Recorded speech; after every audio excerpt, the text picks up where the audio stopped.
Olá, tudo bem? Estamos de volta aqui com o programa Pontuando para falar de um assunto muito em voga, um assunto que nós já tratamos parcialmente, mas hoje, numa revista Pesquisa Fapesp, em que a informação vem toda decodificada com gráficos. Eu vou deixar o link da revista, ou pelo menos o nome e o número da revista. O link eu acho que não vai ser possível, porque na descrição do vídeo algumas coisas não são permitidas pelo YouTube. Mas eu vou deixar de qualquer maneira uma forma de vocês chegarem até a entrevista, a pesquisa, desculpa. Antes de mais nada, eu vou pedir para você, estando aqui, amigo do meu canal ou novo assinante, deixa seu like, comenta, compartilha, para você promover para nós engajamento. O meu canal ainda está muito pequeno, eu tenho apenas a minha vontade de passar informação. E eu preciso que haja, primeiro, que haja credibilidade, né? E eu sempre procuro publicações de terceiros que são bem referenciadas. Essa, principalmente, já li algumas pesquisas da Pesquisa Fapesp, e essa aqui de março de 2025 é espetacular. Você vai ver pelo que eu vou ler. Muito bem, eu vou ler, obviamente que eu vou tentar comentar o mínimo possível, nem sempre consigo, né? Mas como essa matéria é uma matéria mais técnica do política ou do que interfere em quaisquer coisas de sociedade, vamos dizer assim, subjetiva e objetivamente, as ações e decorre das ações dos técnicos, dos construtores, dos desenvolvedores, ações que são físicas, né? Os comentários técnicos, naturalmente, de minha parte, serão restritos. No entanto, essa pesquisa Fapesp aqui, essa reportagem, essa matéria, ela não está necessariamente falando apenas das condições materiais, objetivas. Existem algumas questões políticas também, econômico e políticas, que envolvem sociedade. Então aí pode ser que caiba algum comentário ou que eu relembre de algum dado, de alguma coisa. Em princípio, vamos ler na íntegra a reportagem. Ela é muito extensa, esse vídeo infelizmente ficará longo, mas é uma contribuição que a gente deixa aí para o presente e até para o futuro. O título do nosso vídeo aqui é o mesmo título da reportagem: Os impactos do mundo digital no ambiente. E é verdadeira essa missiva, porque essa matéria aqui foi escrita por Yuri Vasconcelos. Por quê? Porque nós já estamos começando a sentir isso. É claro que as pessoas, a sociedade como um todo, não sentem isso.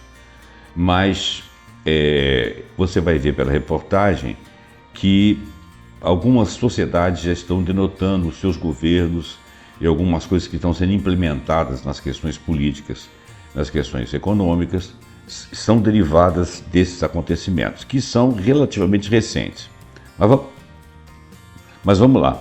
O aumento da demanda de energia e água e as elevadas emissões de carbono da computação fazem surgir uma nova área de pesquisa para lidar com o problema. Parte essencial da vida moderna, a computação, ela está em todos os lugares. Sim, é difícil imaginar nosso cotidiano, sem os recursos do mundo digital. Internet, redes sociais, streaming de vídeo, programas de inteligência artificial e os mais variados aplicativos. Os governos, as organizações e as empresas de diversos setores dependem cada vez mais das tecnologias de informação e comunicação, chamadas TIC ou TIC. O crescente aumento da demanda computacional, contudo, gera impacto ambiental. Estima-se que entre 5% a 9% da energia elétrica consumida no mundo inteiro se destine à infraestrutura das TIs, né, das tecnologias de informação e comunicações em geral, e ao seu uso. Olha bem, isso aí é assim para o mundo. Repara que você não tem data centers pelo mundo todo. Você tem em alguns lugares associados a algumas empresas que por sua vez espalham por cabos para uma boa parte do planeta.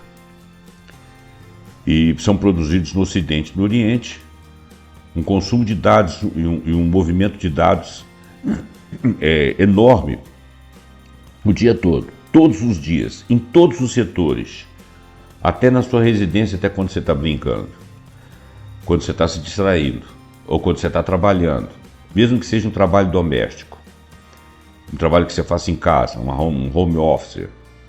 Olha bem, então, essa quantidade de energia, se você for ver por localidades e por países, em determinados países mais adiantados, você vai ver que é uma quantidade no país muito grande. Agora, em relação ao mundo todo, de toda a quantidade de energia produzida no mundo para os devidos fins, de países desenvolvidos, não desenvolvidos, mais ou menos, muito desenvolvidos, é de 5 a 9% o consumo de energia elétrica. A energia elétrica ela tem sido produzida por hidrelétricas, eólicas, solar,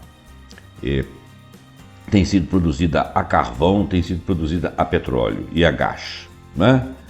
E nesse âmbito aí, quando ela pega combustíveis fósseis, ou quando ela pega o carvão, por exemplo, ela é altamente poluente para o meio ambiente. Vamos ver na reportagem, você vai entendendo cada vez mais. A Agência Internacional de Energia, IEA, alerta para uma tendência forte de aumento nessa demanda.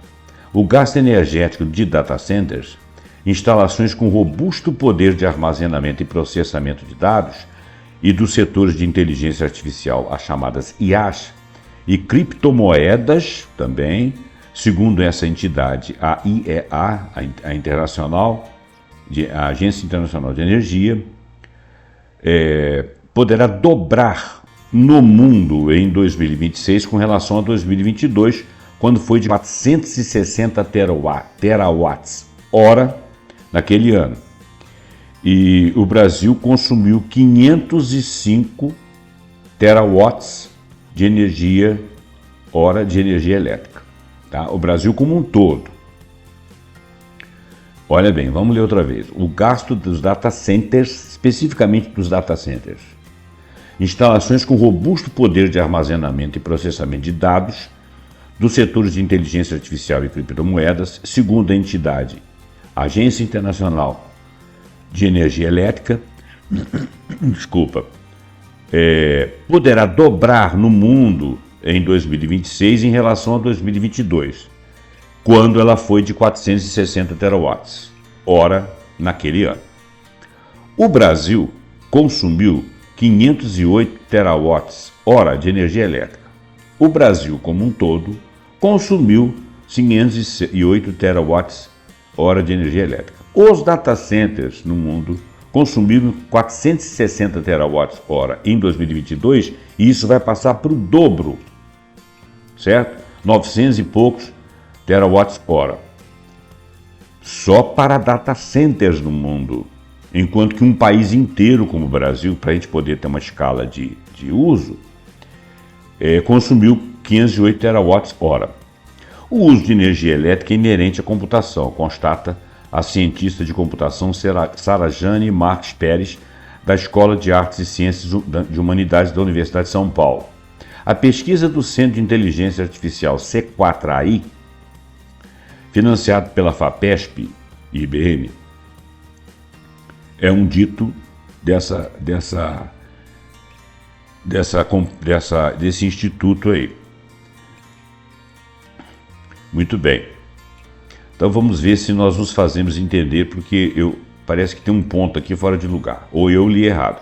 O uso de energia elétrica é inerente à computação, abre aspas, fecha aspas, constata a cientista de computação Sarajane Marques Pérez, da Escola de Artes, Ciências e Humanidades da Universidade de São Paulo, pesquisadora do Centro de Inteligência Artificial C4AI, financiada por FAPESP e pela IBM. Ponto, tá certo, eu que li errado. Individualmente, destaca a Sarajane, um computador em si mesmo não representa uma grande demanda de energia, mas milhares de máquinas juntas ou muitos computadores com processadores poderosos, trabalhando 24 horas por dia, porque é assim que acontece, 7 dias por semana, representam um gasto imenso. Todas as nossas atividades digitais, como navegar na internet, acessar redes sociais, participar de videoconferências, enviar fotos para os amigos, tem, em última instância, efeito sobre o ambiente, aponta a cientista de computação Thaís Batista, presidente da Sociedade Brasileira de Computação, SBC, e professor do Departamento de Informática da Universidade Federal do Rio Grande do Norte. A energia destinada aos data centers é usada não apenas para a operação dos servidores, mas para manter em funcionamento o seu sistema de refrigeração. Então nós temos energia usada na operação dos servidores, energia elétrica para os servidores, e também para manter em funcionamento um sistema de refrigeração, porque a energia ao passar pelos servidores provoca um grande aquecimento. E você sabe que, todo mundo que tem computador sabe que, computador e celular e etc. Quando você tem aquecimento, você está trabalhando sobre a matéria-prima da energia, que são os elétrons em movimento. Se você aquece, você mobiliza o movimento de excitação desses elétrons. E, obviamente, você pode confundir mensagens e pode danificar aparelhos, que têm comandos ali sutis e uma rede de distribuição de energia também sutil e não muito, vamos dizer assim, protegida contra as intempéries do calor, né? Representada pelo calor. Então, por trabalharem sem parar em processamento numérico, os computadores aquecem, emitem calor e precisam ser resfriados e mantidos em uma temperatura razoavelmente baixa. Ressalta o cientista de computação Marcelo Finger, do Instituto de Matemática e Estatística do IME da USP, o IME da USP. A depender da matriz que produz essa energia, haverá mais ou menos efeitos nocivos no ambiente. Eu comentei isso, afirma Pérez, referindo-se à emissão do dióxido de carbono, CO2, quando não queimados combustíveis fósseis para a obtenção da energia elétrica utilizada. Combustíveis fósseis, carvão, no caso aí, petróleo e gás. O Banco Mundial e a União Internacional de Telecomunicações, uma agência da Organização das Nações Unidas, a ONU, estimam que o setor de computação responda por pelo menos 1,7% de todas as emissões globais de gases de efeito estufa. Por quê? Por causa da alimentação elétrica, a forma como é transformada energia em energia elétrica, né? Então, eles emitem 1,7% de todas as emissões globais. Outros estudos alertam para um número ainda maior, que seria em torno de 4%, diz o cientista de computação Emílio Camargo Francischini, do Centro de Matemática, Computação e Cognição da Universidade Federal do ABC, em São Paulo, né? O Google, a Microsoft, a Apple, a Amazon e outras grandes multinacionais da tecnologia, que são chamadas Big Techs, comprometeram-se em zerar suas emissões de carbono até 2030, segundo especialistas ouvidos pela nossa reportagem aqui do FAPESP, ele está dizendo. Não há indícios de que esse objetivo possa ser atingido até 2030, com a crescente utilização de energia elétrica e com as centrais elétricas sendo movidas a combustíveis fósseis e carvão. Em 2023, último ano dos dados disponíveis das emissões dessas companhias, percebe-se que elas cresceram principalmente por causa do sistema de inteligência artificial. Quer dizer, de toda a computação, a inteligência artificial fez isso crescer, que demanda um grande poder de processamento. A inteligência artificial, ela demanda grande poder de processamento. Você precisa de processadores muito fortes, muito habilitados, muito potentes nos servidores. E portanto, vão ter alta carga de energia elétrica para poderem serem treinados e funcionar. E o treino deles é 24 horas por dia, 365 dias por ano. O aumento do consumo de energia e de emissão de carbono não é a única razão para preocupação. Primeiro que você tem o uso da água por data centers para manter em operação seus sistemas de refrigeração, bem como a emissão de calor no ambiente, também acendem um sinal de alerta. Nós estamos usando água. O consumo hídrico é uma preocupação mais recente, visto que a maioria dos grandes data centers usa refrigeração líquida para seus equipamentos de grande porte, ressalta o bacharel em computação científica Álvaro Luiz Fazenda, do Instituto de Ciência e Tecnologia da Universidade Federal de São Paulo, a Unifesp. Campos de São José dos Campos. Uma das soluções é usar fontes de água não potável para processos de resfriamento. Águas utilizadas, águas de banho, etc, etc. Bom, mas você tem uma demanda grande desse tipo de água para você poder não usar a água potável, não usar a água que vá ser consumida pelo ser humano. A exploração muitas vezes insustentável de elementos terras raras e outros minerais, como silício, cobre e lítio, usados para a produção de discos rígidos, de chips e de baterias, e o descarte de computadores, celulares e outros aparelhos eletrônicos que rapidamente se tornam obsoletos, como tem acontecido nesses últimos anos, também eleva a pressão da computação sobre ecossistemas. As tecnologias de informação e comunicação estão entre os maiores consumidores de energia e de recursos naturais, além de liderarem a geração de lixo eletrônico contendo substâncias perigosas, sintetiza Franceschini, e essas substâncias vão para o ambiente. Porque não tem jeito de você jogar fora, porque jogar fora seria jogar fora da Terra, né? Porque enquanto ela estiver na Terra, ela pode ser jogada fora do seu ambiente, mas vai para o meio ambiente onde todos nós dividimos. Buscando enfrentar o problema, uma nova área de estudos, conhecida como computação verde ou sustentável, tem ganho força no Brasil, mas também no mundo. Ela se refere ao conjunto de práticas, técnicas e procedimentos aplicados à fabricação, ao uso e ao descarte de sistemas computacionais, com a finalidade de minimizar seu impacto ambiental, explica o pesquisador da UF-ABC. A fim de alcançar esse objetivo, várias práticas têm sido propostas, como elevar a eficiência energética dos hardwares e dos softwares, permitindo que realizem as mesmas operações consumindo menos energia, projetar sistemas mais duradouros ou sistemas que sejam reparáveis e, no fim, se não reparáveis, recicláveis, que reduzam a geração de lixo eletrônico, é outra abordagem, assim como priorizar o emprego de materiais sustentáveis na produção e operação de dispositivos computacionais e o uso de energias renováveis em data centers. O peso da inteligência artificial. Um crescente corpo de pesquisas aponta que a explosão das ferramentas de inteligência artificial, sejam elas degenerativas como os grandes modelos de linguagem LLM, do tipo ChatGPT, DeepSeek, etc., ou preditivas, e da infraestrutura associada a elas, é uma das principais causas do aumento da pegada ambiental do setor. Cada comando que se insere em um chatbot de IA exige a realização de milhares de cálculos para que todo o modelo decida o que vai acontecer, não é? Então, olha bem, muitos danos no planeta. Ele fez um gráficozinho aqui bonitinho. Gasto intensivo de energia, estima-se que a computação seja responsável por 5 a 9% de energia elétrica. Gasta.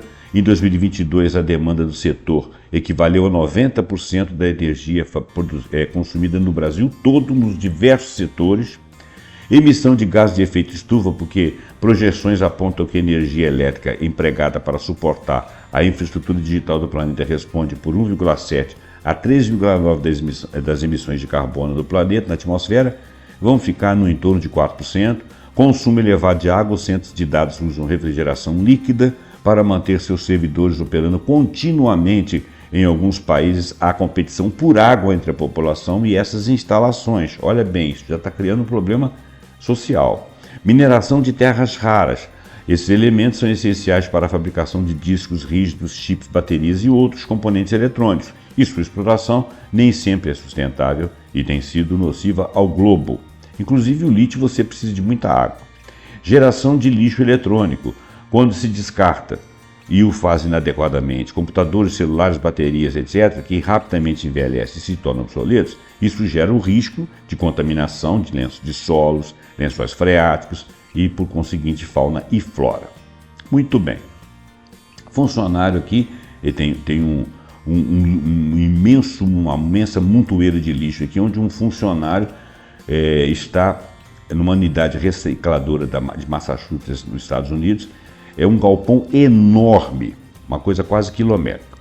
Bom, na fase de operação, o chatbot consome uma garrafa de 500 ml de água para cerca de 10 a 50 respostas de tamanho médio, dependendo de quando e onde os cálculos estão sendo realizados. Isso aí é um complemento daquele do peso da IA, né? Muito bem, parece que houve um salto aqui. Eu estava lendo uma coisa. Bom, vamos continuar. Não, peraí, agora eu entendi. Um crescente corpo de pesquisa aponta que a explosão das ferramentas de inteligência artificial, sejam generativas ou modelo de linguagem dos chatbots ou preditivas e da infraestrutura associada a elas, é uma das principais causas do aumento da pegada ambiental do setor. Cada comando que se insere em um chatbot de IA exige a realização de milhares de cálculos para que o modelo decida, agora eu vou achar o complemento, quais são as palavras mais adequadas. É um modelo estatístico, né, a serem apresentadas na resposta, e aquilo ali são N tentativas, e isso exige da máquina um poder de processamento muito alto e, obviamente, muito rápido, para que a coerência do texto se estabeleça. Estudo publicado por pesquisas pesquisadores holandeses na revista JAWS, em outubro de 2023, mostrou que uma pergunta simples endereçada ao ChatGPT consome 3 watts-hora, quase 10 vezes mais energia que uma busca similar feita no Google. Se você faz uma pergunta ao GPT, ao DeepSeek ou outros chatbots, eles consomem em média, uma pergunta simples, que não seja elaborada para que ele tenha que pesquisar muitas, para que a estatística dele busque muitas palavras para estabelecer uma coerência. Se for uma coisa simples, né? Consome 3 watts-hora. Cuidado que uma pesquisa simples pode ser, uma pergunta simples pode ser complexa para ele. Por exemplo, quem sou eu? Ele vai ficar procurando a opção de coisa lá porque você não deu informação para ele. O valor pode parecer pequeno, mas ganha proporção quando se sabe que o chatbot tem mais de 400 milhões de usuários ativos por semana, que faz mais de 1 bilhão de consultas por dia. Olha bem, os chatbots têm mais de 400 milhões de usuários. Por que ele só tem 400 milhões de usuários num planeta de 8 bilhões de pessoas? Porque nós estamos no início das pesquisas da IA. E já temos 400 milhões de pessoas, né? E essas 400 milhões de pessoas chegam ao absurdo de 1 bilhão de consultas. Você imagina que se isso aí transformasse no dia a dia, com naturalidade, por exemplo, eu vou fazer um e-mail, eu faço um chatbot. Eu vou fazer uma pesquisa rápida sobre um resumo que eu quero, de meia dúzia de palavras, eu faço um chatbot. Quer dizer, aí nós vamos entrar na casa de bilhões de pessoas, usuários sistemáticos, que vão fazer muito mais do que 1 bilhão de consultas, vão ser 2, 3, 4, 5 bilhões de consultas, e a quantidade de energia vai aumentando de 9%, 10%, 15% do planeta, e isso aí vai dobrar para 900 ou 1000 terawatts-hora. Outro trabalho de cientistas das universidades de Califórnia, em Riverside, e no Texas, em Arlington, avaliou a pegada hídrica das ferramentas de IA. Eles estimaram que o treinamento de chatbot, o GPT-3, em um centro de dados da Microsoft, nos Estados Unidos, pode consumir 700 mil litros de água limpa. Na fase de operação, o chatbot consome uma garrafa, eu acabei lendo isso aí, né? Consome uma garrafa de 500 ml de água, cerca de 10 a 15 a 50 respostas de tamanho médio, dependendo de quando e onde os cálculos estão sendo realizados. Esse mesmo estudo depositado na plataforma AirXIV em abril de 2023, eu não conheço essa plataforma, tá? Aqui está a AirXIV, eu estou lendo como AirXIV, não sei se é em inglês. Em abril de 2023, estima que a demanda global de água pelos servidores que rodam os programas de IA no mundo equivalerá em 2027 algo em torno de 4,2 bilhões a 6,6 bilhões de metros cúbicos de água. O equivalente, olha bem, o equivalente a metade do consumo total do Reino Unido em 2023. Do consumo total do Reino Unido, não apenas para a informática. Para tudo. Isso é preocupante, pois a escassez de água doce se tornou um dos desafios mais urgentes, escrevem os autores. Para responder aos desafios globais de água, A inteligência artificial pode e deve assumir responsabilidade social e liderar, por exemplo, abordando sua pegada hídrica. Naturalmente que ele está falando dos seus desenvolvedores, né? Reduzir o gasto energético dos sistemas de inteligência artificial foi o que tentaram fazer pesquisadores da startup chinesa DeepSeek. O chatbot DeepSeek V3, lançado no final de janeiro agora, de 2025, causou surpresa por apresentar um desempenho comparável dos modelos da OpenAI e do Google, mas com um custo substancialmente menor, inclusive de água. O DeepSeek é um exemplo do que é possível desenvolver em IA de boa qualidade, usando menos recursos computacionais e usando menos energia, ressalta o cientista de computação Daniel de Ângeles Cordeiro, da EACH USP. Investir em pesquisa de algoritmos mais eficientes e em melhoria nas etapas de treinamento e inferência pode contribuir para a criação de uma IA mais sustentável. De acordo com esse artigo científico, que foi divulgado em janeiro pelos desenvolvedores do DeepSeek, a redução do consumo de recursos se deu em razão da melhoria nos algoritmos de balanceamento de carga empregados na etapa de treinamento do modelo, o que permitiu usar melhor os recursos computacionais sem degradação do desempenho. Também foram usados algoritmos de precisão mista, que otimizam processamentos e comunicações na etapa de treinamento. Algoritmos de balanceamento de carga distribuem certa tarefa computacional entre diferentes servidores, enquanto os de precisão mista aceleram o processo e reduzem o uso de memória, mantendo a precisão de cálculos. A plataforma de código aberto, que é a DeepSeek, é baseada em um grande modelo de linguagem que foi treinada a partir de dados que usam, de forma geral, a estrutura típica e as técnicas de otimização já adotadas por outros modelos, como o GPT, aponta o engenheiro eletricista Fábio Gagliardini Cosman, diretor do C4AI, o professor da Escola Técnica Politécnica da USP. Não se trata de uma total revolução na área, mas sim de um trabalho bem feito de análise das pessoas, de passos necessários para a construção desses modelos, como a remoção de algumas etapas, ênfase no uso de dados de qualidade, em particular de dados obtidos de outros modelos, afirma, destacando que houve um grande esforço para reduzir as necessidades de memória e transmissão de informações durante o processo de treinamento. Tudo isso somado levou à redução significativa nos recursos utilizados pela equipe. E ele, em muitos momentos, ele é melhor do que o GPT.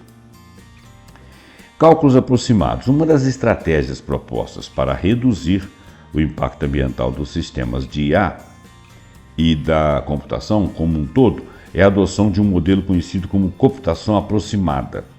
Consiste em usar técnicas algorítmicas ou hardwares dedicados usados para uma única função, a fim de obter uma solução menos precisa, porém aceitável, para uma tarefa computacional qualquer. Ao reduzir a carga computacional para resolver certo problema, fornecendo um resultado aproximado, estaremos diminuindo o gasto de energia.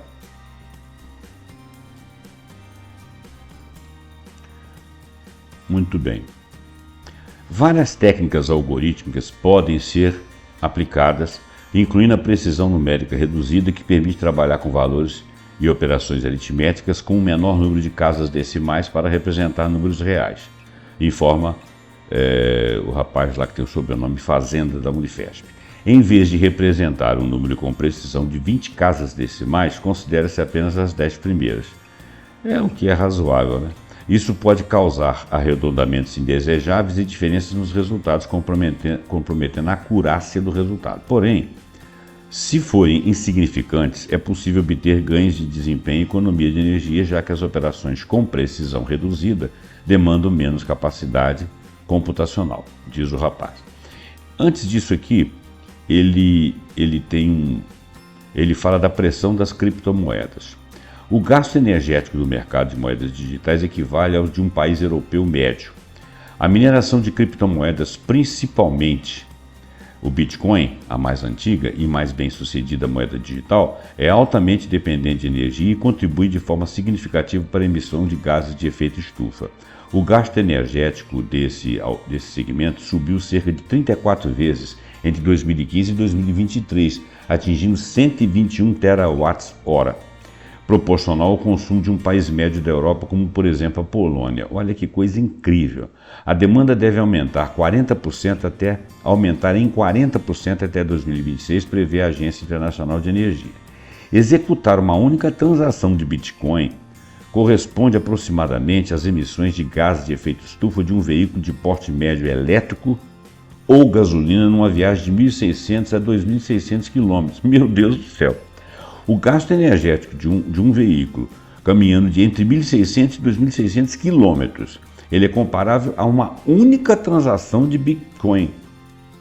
Quer dizer, todo o consumo de energia que foi levado lá para dentro, para os processadores lá nos servidores, a maneira como foi trabalhado o combustível usado para ser transformado em eletricidade, né? O mecanismo usado para transformar em eletricidade, que não foi, por exemplo, hidroeletricidade, provocam emissão de carbono, que é comparável a de uma viagem de entre 1.600 e 2.600 quilômetros, que é uma viagem de um dia de um carro, ou mais até, mais de um dia, né?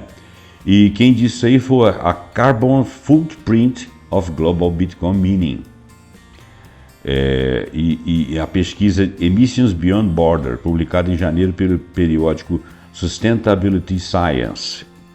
O elevado consumo de energia se dá por causa da competição entre mineradores de dados, agentes do segmento de criptomoedas e de transação desse mercado. Eles tentam resolver o problema matemático o mais rapidamente possível, processando o chamado Proof of Work, que tem a sigla PO, P maiúsculo, O minúsculo e W maiúsculo, ou POW, né? Sei lá se é assim que fala. O minerador que resolver primeiro a equação recebe bitcoins como pagamento. Realizados por milhares de computadores ao redor do mundo, esses cálculos garantem a confiabilidade das operações de compra e venda das moedas digitais, mas consomem muita energia. O problema é o método de consenso usado pelo Bitcoin, o chamado POW, que é o Proof of Work, né? Apesar de ser distribuído, executado por vários computadores em locais diferentes, quer dizer, ele é distribuído entre vários computadores e confiável, ele gasta energia demais. Os mineradores sempre tentarão usar a energia mais barata possível, mas ela nem sempre é limpa e renovável. Nem sempre é uma hidrelétrica, uma eólica, uma biomassa, uma geotérmica, né? Nem sempre ela é algo limpo. A maior parte das vezes ela pode ser carvão, em vários lugares do mundo, e o próprio petróleo ou gás. Não é isso? Nós temos aí vários tipos de eólica também, né? Esqueci de falar. Bom, os mineradores sempre tentarão usar a energia mais barata possível, mas ela nem sempre é limpa e renovável. Acabei de falar, declara o cientista Arlindo Flávio da Conceição do Instituto de Ciência e Tecnologia da Universidade Federal de São Paulo, Unifesp. A plataforma Ethereum, outra moeda digital, concluiu há alguns anos a migração do Proof of Work, que é o modelo, para outro mecanismo de consenso, o Proof of Stake, que é o P maiúsculo, O minúsculo, S maiúsculo, reduzindo o consumo de energia em 99%. Caraca! Então o Ethereum pulou do Proof of Work, que é o sistema é o processo pelo qual é feita essa pesquisa, e para o Proof of Stake, que reduz o consumo de energia em 99%. Que coisa! O problema é que, para modificar o algoritmo central de uma criptomoeda, é preciso que a comunidade concorde, e isso não ocorre com quem opera com o Bitcoin, pois teme-se que ocorra alguma falha nesse processo de migração, derrubando a cotação da moeda. Porque aí o camarada não compra e a moeda fica desvalorizada porque ela deixa de ser confiável por algum problema de processamento de falha, né? Diz Conceição, coautor do livro Blockchain, Conceitos Básicos, uma publicação de 2020. Os participantes do POS, que é o Proof of Stake, chamados de validadores, são escolhidos aleatoriamente para verificar e adicionar blocos ao blockchain, o blockchain é uma espécie de livro de registro digital, sem que seja preciso uma competição entre eles, como ocorre no Proof of... Eu sempre esqueço o que significa essas siglas. Proof of Work. Tá. Com o uso mínimo de energia, O Proof of Stake tem uma pegada de carbono muito menor, alinhando-se melhor com os objetivos da sustentabilidade perseguida, diz o estudo da Sustainability Science escrito por pesquisadores do Catar, dos Estados Unidos e do Canadá. Aqui ele traz um gráfico mostrando o consumo dos data centers. É uma coisa inimaginável, não dá para reproduzir para vocês, tá bom? Muito bem. Um dos trabalhos dos pesquisadores, deixa eu ler de novo. Um dos trabalhos do pesquisador buscou compreender como a redução de precisão de dados afetaria a qualidade de simulação computacional e, consequentemente, de modelo de previsão de tempo e clima. Um pesquisador lá que verificou isso. Os algoritmos usados nessas simulações são altamente demandantes de recursos de computação e, portanto, de energia. Requerem também representações precisas de dados simulados, resultando no uso de precisões numéricas extensas com variáveis de 64 bits, explica o pesquisador. Buscamos avaliar o potencial de ganho em tempo e energia, dada a menor exigência de processamento quando a precisão numérica é reduzida de 64 para 16 bits. O estudo detalhado nos anais da 11ª Escola Regional do Alto Desempenho de São Paulo, a ERAD-SP, evento realizado em 2020, partiu de uma revisão sistemática sobre o tema. Nele, procurou-se identificar em que trechos de um modelo numérico de previsão de tempo e clima tais adaptações poderiam ser positivas e quais não permitem o uso da técnica. Resultados preliminares revelam um viés positivo para seu uso, conforme o resumo publicado nos anais do International Colloquium of Energy Efficient and Sustainable Distributed System, ocorrido na Universidade Federal do Rio Grande do Norte em 2024. A computação aproximada também pode ser aplicada a aceleradores de hardware usados para decodificação de vídeos. Aceleradores são circuitos ou processadores especializados otimizados para executar tarefas específicas com a maior eficiência e menor gasto energético. Nesse caso, o resultado seria a apresentação de uma imagem de vídeo com alguns pixels incorretos, mas sem afetar a percepção geral do usuário. O usuário não perceberia isso aí. Então, esse processamento ele consumiria menos energia do que se fosse usado um decodificador preciso. Ou seja, essa quantidade de pixels a gente nem consegue avaliar com o observador, né, desarmado. Ele não consegue, ele não tem a acuidade visual para perceber. Então, não é preciso que você tenha acuidade de processamento. Exceto se for uma coisa usada para fins muito específicos, né, muito justinhos, né? Então, para um vídeo comum, você poderia usar isso aí, com alguns erros, com algumas falhas, e isso haveria com menos consumo de energia.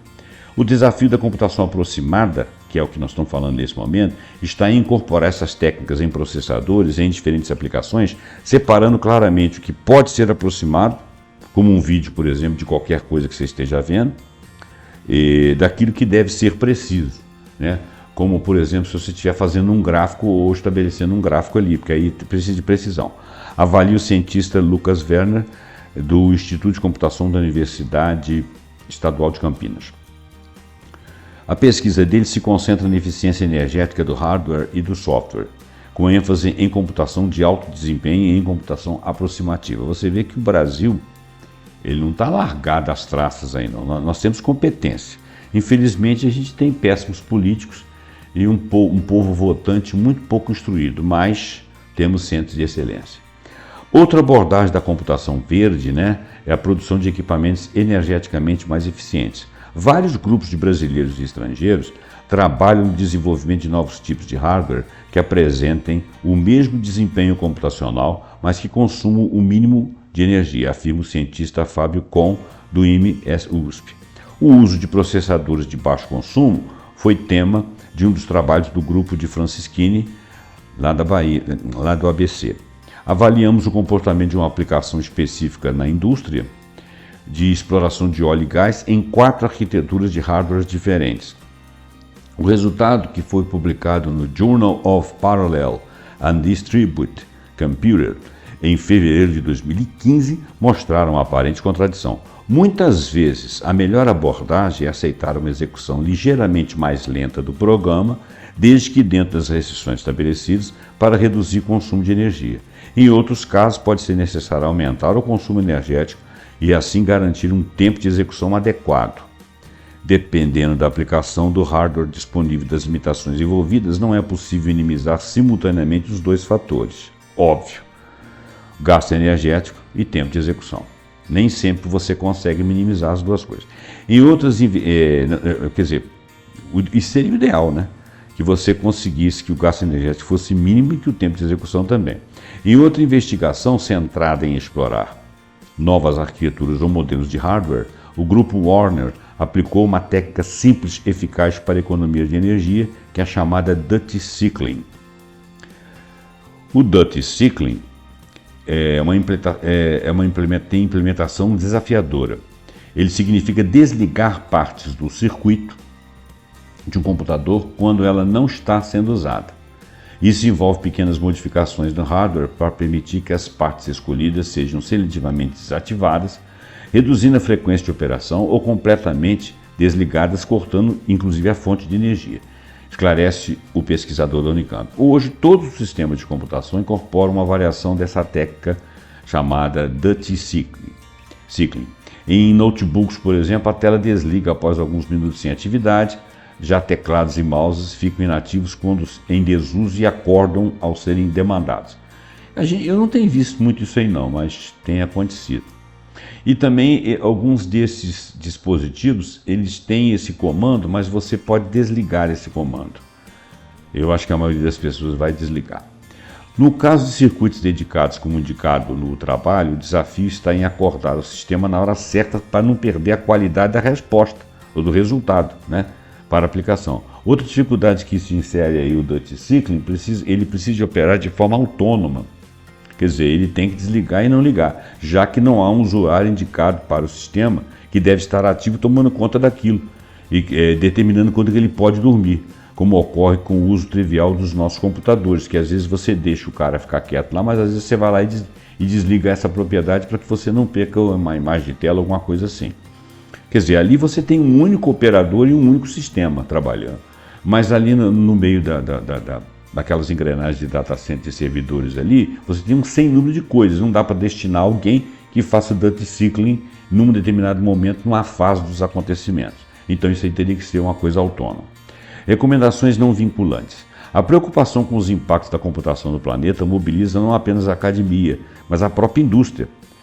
E também as organizações internacionais e também os governos. De acordo com o Programa das Nações Unidas para o Meio Ambiente, mais uma sigla, a PNUMA, mais de 190 nações já adotaram recomendações não vinculantes, que não obrigam o cumprimento sobre o uso ético da inteligência artificial, que abrange também questões relativas ao meio ambiente. Estados Unidos e União Europeia já têm legislações para enfrentar o problema, mas são recomendações que podem ou não ser aceitas ou desenvolvidas dependendo dos casos, e elas são não vinculantes. Em uma nota técnica, o PNUMA recomendou que é preciso estabelecer procedimentos padronizados para mensurar o impacto ambiental das IAs, dado que há uma escassez de dados confiáveis sobre o problema na sua generalidade, porque nós estamos falando de data centers num planeta. Orienta também que os governos exijam que as empresas do setor divulguem as consequências ambientais de seus produtos, motivado obviamente por seus próprios estudos e serviços, produtos e serviços baseados na IA. Recomendações não vinculantes não serão suficientes para disciplinar, porque elas são convidativas, elas não são obrigatórias. Elas não vão ser suficientes para disciplinar o crescimento dos data centers e o uso de energia para as IAs no mundo, pondera João Paulo Cândia Veiga, do Instituto de Relações Internacionais da USP, e pesquisador também do C4 aí. Entre aspas, as decisões envolvendo uma futura regulação serão tomadas em âmbito doméstico, com provavelmente guidelines internacionais, como as da própria Agência Internacional de Energia Elétrica e outros organismos também. Bom,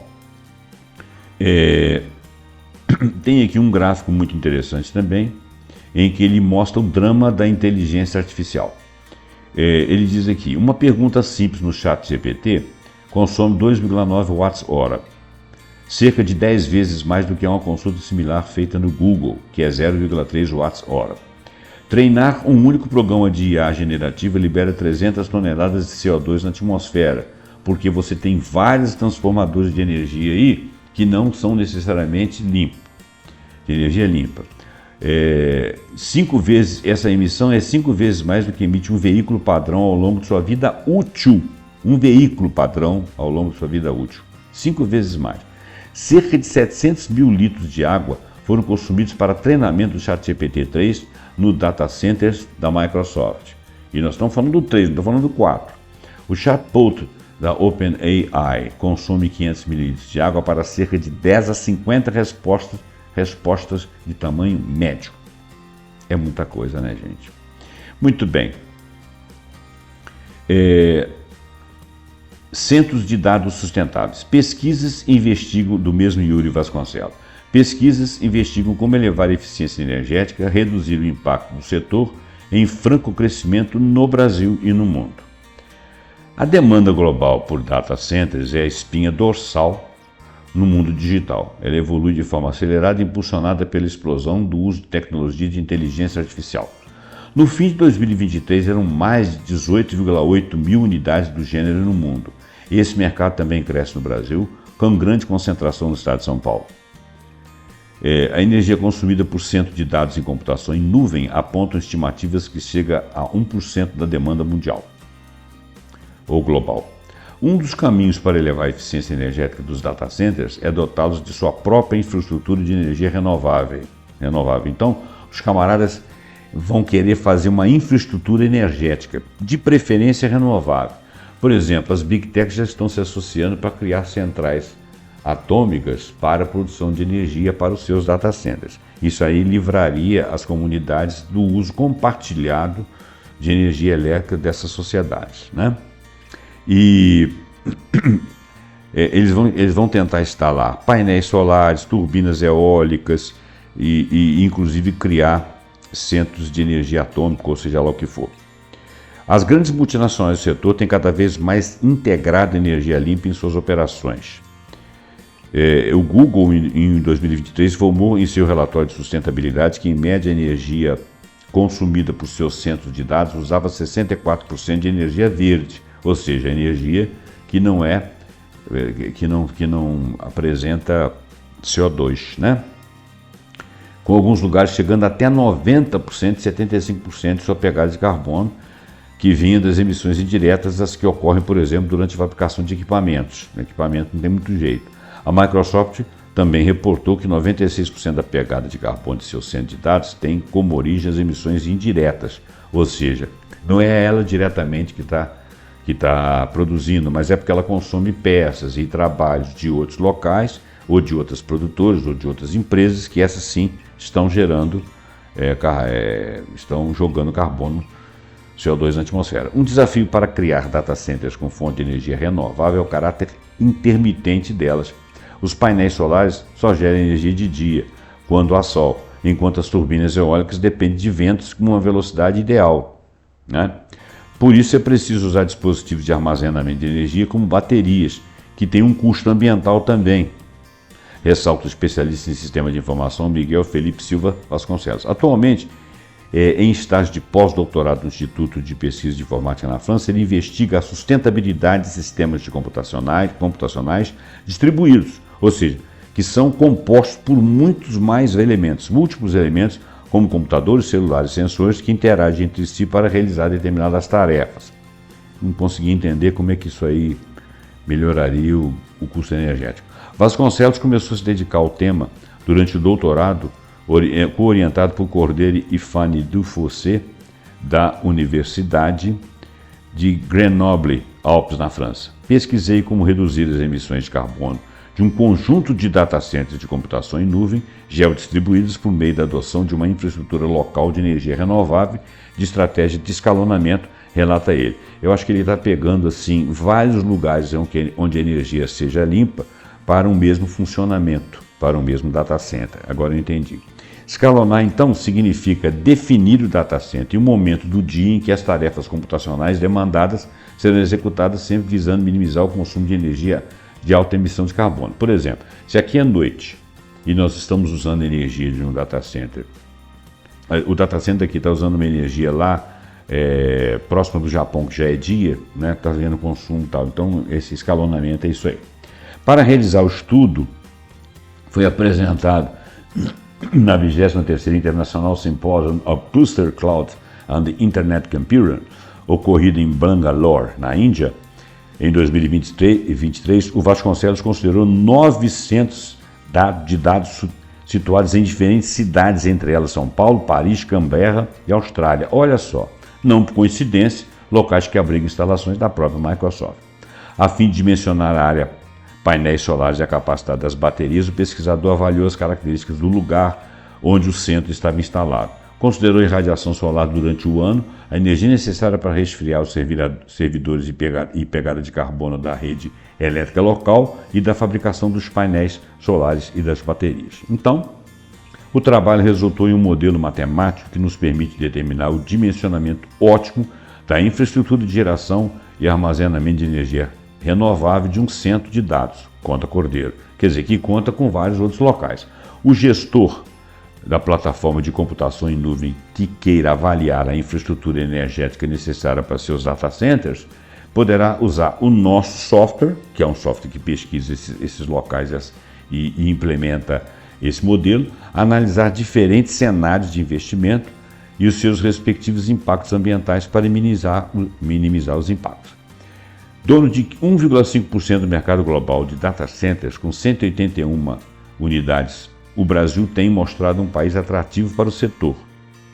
Esse mercado que cresceu 628% entre 2003 e 2023 aqui no Brasil, no estudo Brasil Data Center Report, da consultoria imobiliária JLL. Muito bem. Investir em data centers é importante para garantir a soberania digital, o que inclui o controle sobre ativos digitais, como dados, software, hardware e infraestrutura, ressalta Cordeiro. Tá, então nós temos um campo para que algumas empresas daqui ou de fora venham estabelecer data centers aqui.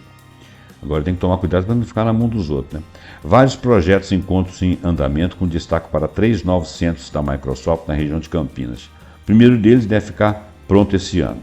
A Amazon também está presente no Brasil e anunciou em setembro de 2024 um investimento de 10 bilhões para a expansão de sua infraestrutura de data centers no país até 2034.